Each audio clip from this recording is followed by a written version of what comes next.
With so many people flocking to the water to get on board with fishing, let's go over some simple tips to make your next shore fishing outing a memorable one.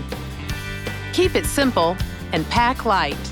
Take 2 rods at most, one for you and one for a friend or child. Gather up snacks and drinks in a small cooler, which can also be used to haul a small assortment of tackle. Don't overthink your tackle choices either. Some live bait hooks, crappie jigs, and inline spinners should suffice.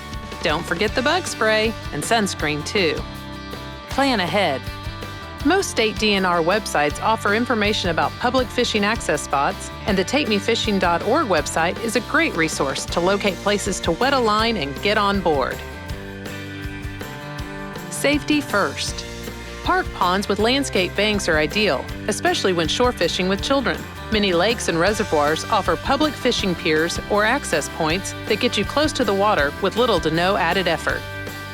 Do your part. When shore fishing, it's important to leave the spots as you found them. Don't leave trash behind, such as food wrappers or bait containers.